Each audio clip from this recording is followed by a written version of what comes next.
일전에 제가 목걸이에 관해서 알려드렸더니 정말 많은 댓글에서 수정 펜던트는 어떠한가, 펜던트 모양에서 거북이와 돌고래 모양은 어떠합니까? 라는 식의 많은 질문, 많은 궁금함을 물어오셨더라고요. 네, 여러분, 항상 우리 수상학에서는 사람의 기운에 영향을 주는 것은 금과 은을 주로 다루고 있으며 간혹 옥이나 진주에 관한 이야기를 하기도 합니다. 하지만 이 외의 것은 어떠한 것도 이야기하고 있지 않다는 점 여러분들 알아주셨으면 합니다. 물론 수정이나 크리스탈 같은 경우는 차가운 기운이 강한 물질이라서 뜨거운 기운이 강하신 분이나 체격이 약간 비대하신 분들이시라면 많은 도움은 되겠지만, 소음인이나 태음인, 즉 차가운 기운이 나타나는 사람, 폐 기관지가 약하신 분들이시라면 피하시는 것이 좋다는 점 알려드립니다.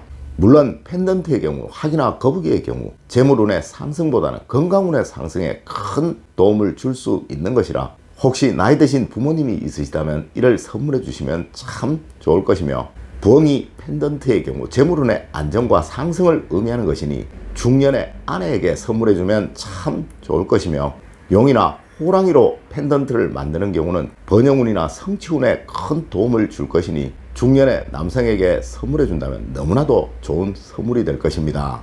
물론 학생들의 경우는 자신이 원하는 학과 학교를 펜던트에 새겨 넣는다든가, 자신이 살아갈 방향을 상징하는 글씨나 그림들을, 또 문양들을 펜던트에 새겨 넣는다면 이 역시 또한 최고의 선물이 되지 않을까 싶네요. 물론 이는 목걸이뿐만 아니라 팔찌 역시 그러한데요. 오늘은 이 팔찌에 관한 이야기를 자세히 알려드릴까 합니다. 여러분, 오늘 이야기 꼭 참고하셔서 여러분의 기운을 상승시키는데, 여러분의 운을 상승시키는데 많은 도움이 되셨으면 합니다. 여러분 안녕하세요, 이정재입니다. 우선 꼭 알려드리고 싶은 말씀은, 우리 전통에서는 반지를 제외한 어떠한 장신구도 착용하는 것이 금지되어 있었다는 점 여러분 알아주셨으면 합니다. 네, 이 목걸이와 팔찌의 경우에는 왕가를 제외하고는 누구도 함부로 착용할 수 없었던 것이라 이에 대한 기록은 무의미했다는 거죠. 하지만 여러분, 현재의 경우는 대부분의 여성들이 이를 착용하고 계시죠. 네, 맞습니다. 하여 이를 현대에 맞게 재구성할 필요는 있는 거예요. 하여 여러분, 팔찌는 꼭 이러한 점을 고려하셔서 착용하시도록 하십시오. 자, 이제 시작해 보도록 하겠습니다. 첫 번째로 금팔찌와 은팔찌의 의미를 아셔야 합니다. 네, 앞서의 영상에서와 같이 이 팔찌의 굵기는 자신의 체중을 고려하여 판단하시는 것이 가장 좋다는 거예요. 물론 금으로 팔찌를 착용하시는 분은 자신의 체형이 약하신 분, 스스로의 기세가 약하다고 생각되시는 분들이 좋으며, 은으로 팔찌를 착용하실 분들은 상대적으로 체형이 굵은 분들, 또한 스스로의 기세가 강하다고 생각되시는 분들이 하시는 것이 좋다는 것이고, 또한 상대적으로 젊으신 분들에게 좋다는 점 알려드립니다. 여러분, 왜 이럴까요? 네, 젊으신 분들은 지식이 뛰어나서 상대적으로 진취적인 기운이 강하니 그 기세가 강해 실수를 범할 우려가 많으며, 하여 이 기운과 기세를 누르고 숨기는 것이 이로울 것이라는 거죠. 물론 나이가 어느 정도 있으신 분들은 상대적으로 현명할 것이나 소극적일 것이니 이것이 자신감의 부족으로 나타날 수 있어 자칫 의욕 부족이 생겨날 수 있으니 자신의 기운을 강화시켜주는 금이 이롭다는 것입니다. 네, 맞습니다. 젊은이들은 상대적으로 의욕이 과다하여 실수가 잦으며, 상대적으로 나이가 많으신 분들은 소극적이고 신중하다 보니 기회를 놓치는 경우가 많죠. 네, 하여 자신의 기운을 적절하게 조절해 줄 수 있는 것이 좋다는 것입니다. 두 번째로, 여러분 장식용 팔찌줄에는 아무런 기운의 영향이 없습니다. 여러분, 여성분들의 경우 간혹 이런 분들을 봅니다. 네, 자신의 머리에 묶을 띠를 손목에 묶고 다니시는 분들 말이에요. 여러분, 우리 인체는 혈액의 순환도 그러하며 기혈의 순환도 그러하며, 이것이 완벽한 순환이 이루어질 때만 스스로의 건강뿐만 아니라 자신의 기세 역시도 살아날 수가 있는 거예요. 네, 절대 손목을 강하게 조이게 하는 고무줄이나 밴드로 스스로의 혈액순환이나 기세의 순환을 막아서는 안 된다는 것입니다.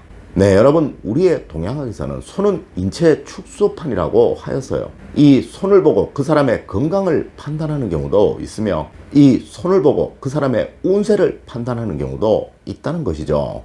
네, 여러분, 한의원에 가시면 제일 먼저 얼굴을 보고 손을 보죠. 또한 여러분들 손금이라고 해서 부자가 될 손금을 가지고 있니 없니 하면서 말씀들을 하시곤 하시잖아요.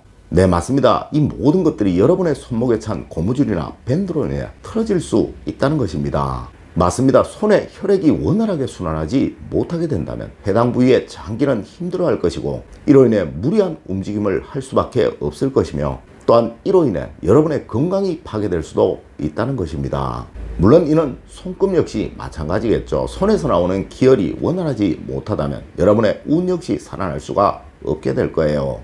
하여 팔찌는 약간 느슨하게 해야 되는 것입니다. 맞습니다. 절대 무엇이든 간에 이 손목을 조이게 해서는 안 되는 것이며, 이 모든 것들이 무심코 하는 여러분의 장식용 팔찌줄이나 고무줄 밴드, 고무줄로 인해 생길 수 있으니 이거 절대로 하지 않으셔야 한다는 거예요. 물론 남성의 시계줄 역시 너무 꽉 쬐도록 하는 일 절대로 없어야 한다는 거 꼭 명심하도록 하십시오. 세 번째로, 팔찌 역시 이 펜던트의 의미는 꼭 생각하셔야 합니다. 아마 여러분 대부분의 분들이 목걸이의 경우에는 펜던트를 하시곤 하시지만 이 팔찌의 경우 펜던트를 하지 않으시는 분들이 참 많으실 것입니다. 하지만 여러분, 우리 동양학의 경우에는 어느 것이든 원이 생기게 되면 이 원의 기운이 응축되고 모여서 발산되는 곳이 반드시 있어야 하는 거예요. 이를 목걸이나 팔찌의 경우 펜던트라고 하며, 반지의 경우 보석틀과 보석이라고 하죠. 물론 자녀들이 사용하는 것이라면 자녀들의 의지나 목표가 새겨진 것으로, 남편이 사용하는 것이라면 남편의 성취운과 번영운이 살아날 수 있는 것으로, 여성이 사용하는 것이라면 가정의 행복운과 재물운이 상승하는 것으로 착용하시는 것이 좋으시겠죠. 꼭 그렇게 하십시오. 이거 반드시 이루어집니다. 네 번째로, 매듭은 절대 함부로 하시면 안 됩니다. 물론 여러분 금이나 은으로 팔찌를 하시는 분들이시라면 일반적인 형상이 있을 것이며, 또한 이 형상이 매듭의 가장 기본적인 형이라서 특별히 문제가 생기지는 않을 것입니다. 하지만 이런 보편적인 것들이 아닌 일반적인 줄로 팔찌를 하시는 분들의 경우 이 매듭을 함부로 아무렇게나 막 하는 경우를 볼 수 있는데요. 이는 잘못하면 여러분의 기운을 막는 정말 큰 일을 초래하게 된다는 것을 아시는 분들은 잘 없으실 것입니다. 하여 우리의 전통에서는 이 매듭을 전문으로 하는 장인이 따로 있다는 것, 여러분들 아시는 분들 또한 잘 없으실 것입니다. 맞습니다. 이 매듭은 항상 단순한 한 동작만으로도 잘 풀릴 수 있도록 그렇게 만들어져야 하는 거예요.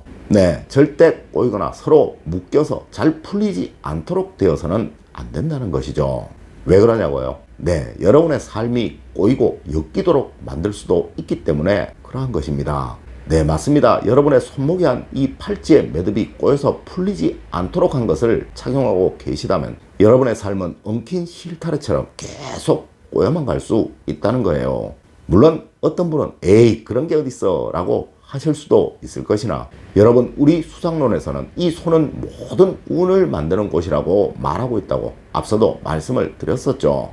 여러분이 아무리 좋은 손금을 가지고 계시더라도, 또 아무리 좋은 손상을 가지고 계시더라도 이 잘못 꼬여진 매듭을 차고 다니시면서 이것이 발휘되지 못하는 일이 생기기도 한다는 것이죠. 오늘은 앞서 알려드렸던 목걸이 영상에 대한 질문과 팔찌는 또 어떠한 방식으로 어떻게 해야 좋은지 알려드렸습니다. 오늘은 시간이 약간 부족해서 건강 팔찌에 관한 부분은 이야기를 못 드렸는데요. 이는 또 다음 시간에 알려드리도록 하겠습니다. 여러분 오늘 알려드린 이야기 꼭 명심하셔서 늘 여러분 가정에 행복과 번영만 가득하시기를 기원드리겠습니다. 늘 올바른 학문과 올바른 지식을 여러분들께 전하도록 노력하겠습니다. 여러분 긴 시간 감사드립니다. 감사합니다.